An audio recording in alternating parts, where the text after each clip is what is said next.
La chiesa della Beata Vergine del Monserrato in Barisardo si presenta maestosa per le eccezionali dimensioni rispetto al piccolo centro ogliastrino.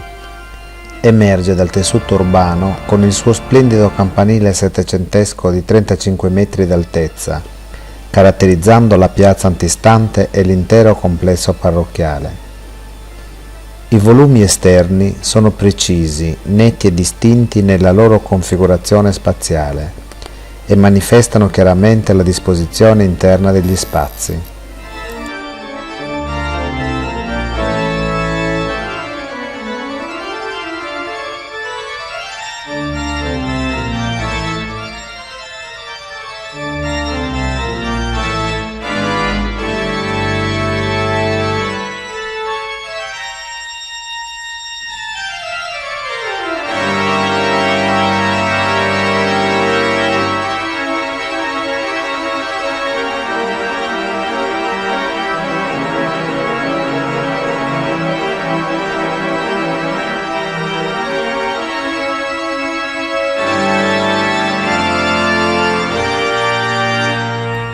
Il prospetto della chiesa è stilizzato in maniera semplice in cui appare un unico portale centrale con stipiti in pietra dura, preceduto da una gradinata di imblocchi di granito.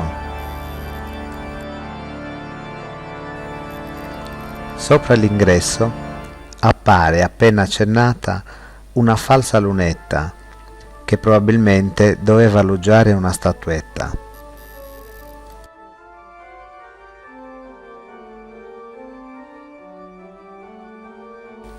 Esternamente la volta è sottolineata da una leggera cornice che, piegando simmetricamente sui due lati, innesca lateralmente i corpi spioventi delle cappelle laterali. La facciata centrale si completa con il finestrone in vetro colorato che poggia su una cornice trasversale, la quale è contornata da una bordura a doppia inflessione o cosiddetta a lanterna di carabiniere. Lo schema è semplice e scarno, sprovvisto di decorazioni e abbellimenti, dove tutto è ridotto all'essenziale.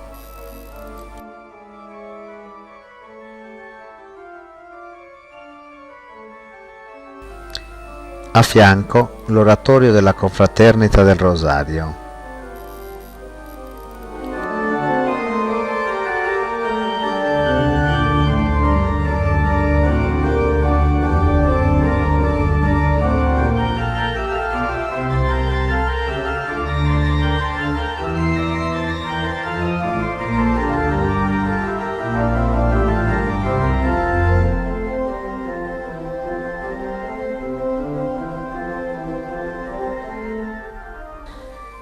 Insolite risultano le dimensioni: 38 metri di lunghezza per una larghezza del fronte di ben 18 metri, che diventano 32 nel transetto. La chiesa è a navata unica, 3 cappelle per lato con transetto a capocroce.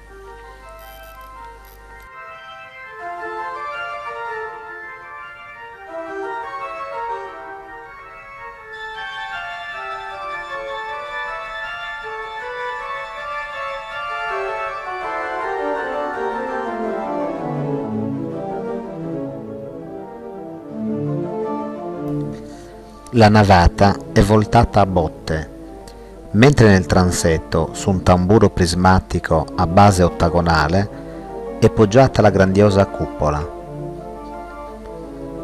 Le misure interne ed esterne appaiono in armonioso rapporto, conforme alle regole di proporzionalità frequenti nel Rinascimento. La lunghezza interna del transetto, con la lunghezza totale della chiesa, ha un rapporto di 3:4, mentre la facciata è rappresentata da un rettangolo i cui lati stanno in proporzione di 4:5.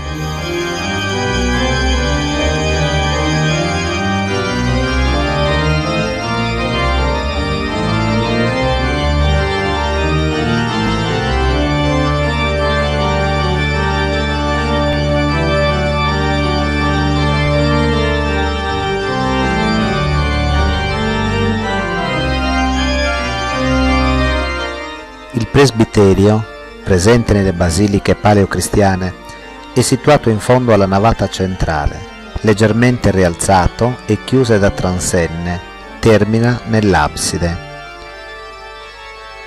Una costruzione a semicerchio, sormontata da una volta a calotta semisferica. Generalmente risiedeva la cattedra vescovile e attorno alle pareti i seggi dei sacerdoti. Ultimamente accoglieva i cantori.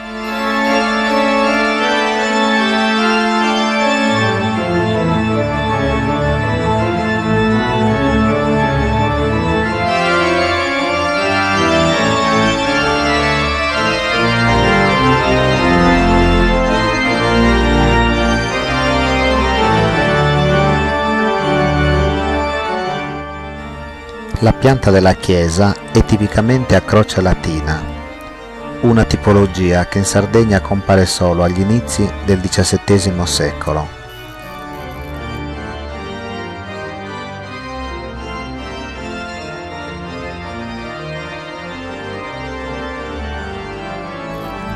Ma chi e quali ingegnose maestranze si adoperarono per la costruzione della parrocchiale e a quale periodo si deve fare riferimento? Dalle documentazioni storiche si può risalire non solo al periodo in cui ebbero inizio i lavori della grandiosa chiesa del paese di Barisardo, ma anche alle maestranze sarde che si adoperarono alla costruzione della parrocchiale.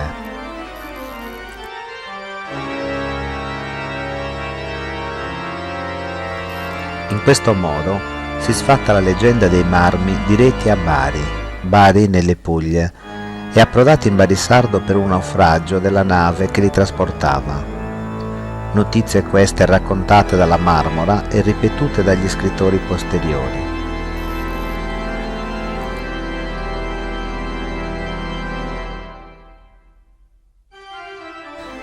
E l'intera popolazione che contribuì con offerte e prestando manodopera a edificare la chiesa.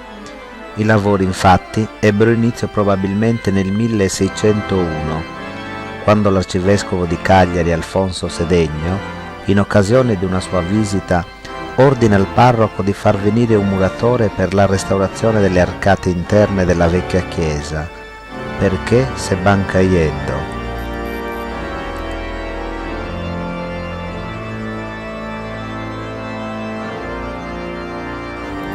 Entro il 1618 furono eseguiti alcuni lavori dell'antica chiesa poi demolita.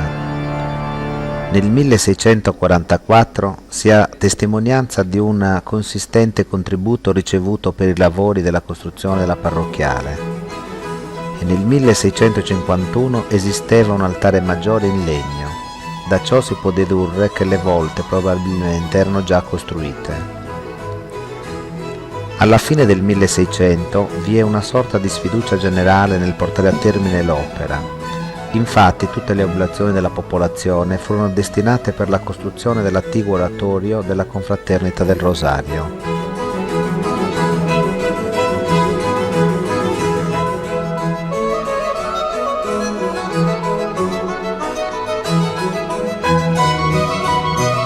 I lavori ripresero nel 1710 e volsero a termine nel 1720, dove le maestranze si adoperarono in lavori di rifinitura, intonaci, pitture dei cappelloni e del transetto. Solo nel 1749 vennero ultimati i lavori della sagrestia.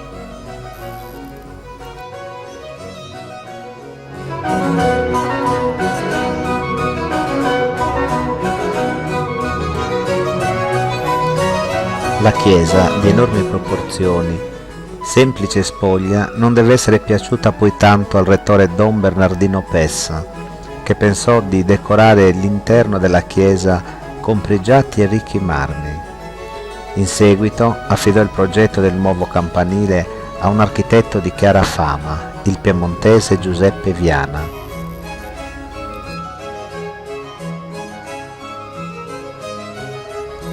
Tutto questo in previsione del fatto che Barisardo, paese centrale dell'Ogliastra, dotato di una struttura di tale prestigio, potesse diventare sede vescovile.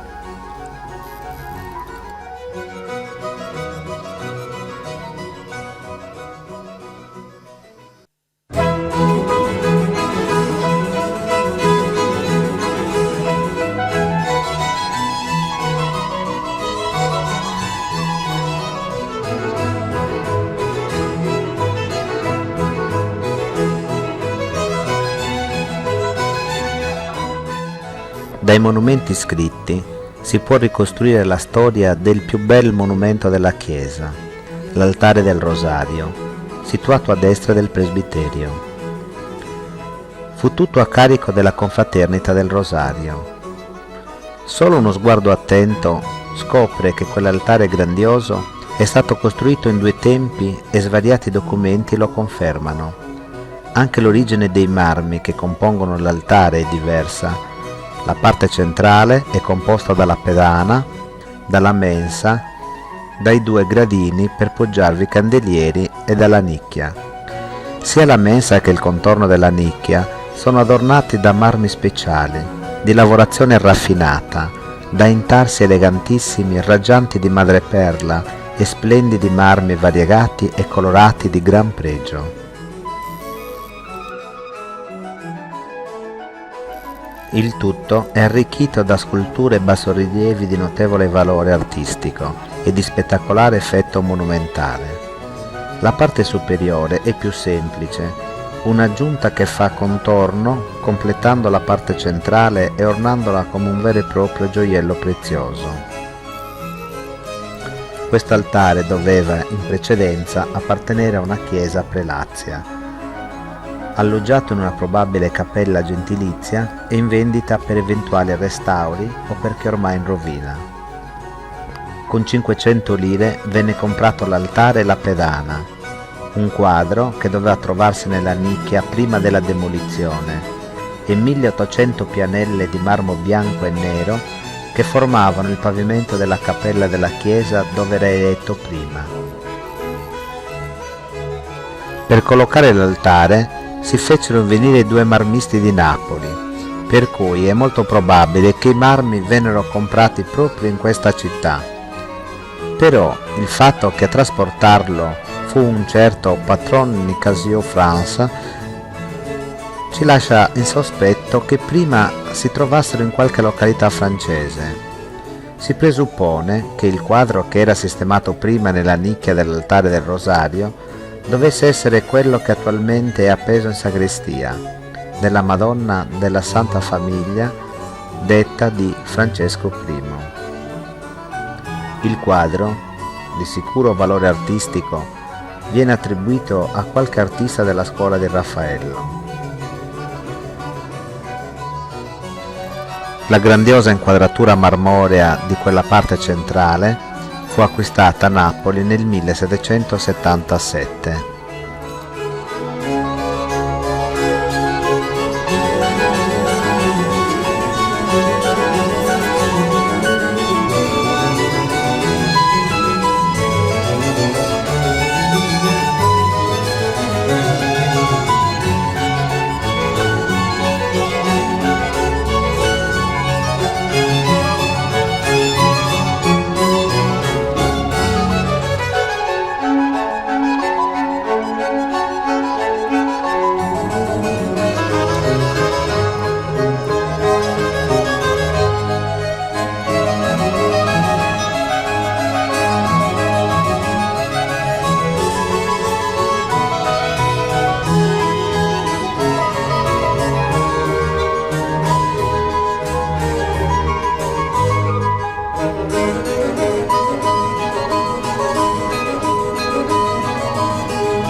marmi del secondo cappellone, sistemati nel primo decennio dell'Ottocento, in precedenza dedicato allo Spirito Santo, sono opera di Giovanni Battista Franco, come pure altri due delle cappelle laterali, forse in onore del santo di cui portava il nome, lo dedicò a San Giovanni Battista.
progetto del campanile venne affidato su commissione dello stesso Bernardino Pessa, che contribuì personalmente alle spese di costruzione, che però non poté vedere ultimate in quanto morì nel 1783, all'architetto Giovanni Viana. Il campanile è caratterizzato da 4 cornici modanate trasversali che interrompono le linee verticali, dando conformità e senso di robustezza alla struttura. La prima cornice fascia la semicirconferenza superiore dell'orologio, che fu costruito da Mastro Gaetano Pintus di Cagliari e fu collocato nel 1790, anno che può considerarsi la fine della costruzione del campanile. Il campanile mostra una maturità progettuale e una robustezza espressiva unita a una leggerezza, effetto risultato dalla giusta posizione degli elementi espressivi altamente decorativi, da ricercarsi non solo nell'ambito dell'arte piemontese, ma oltralpe. Sono forti i richiami austriaci, le grandi cornici arcuate, gli spigoli a 45 gradi, le soluzioni d'angolo con spigoli arrotondati riportano alle esperienze romane e toscane.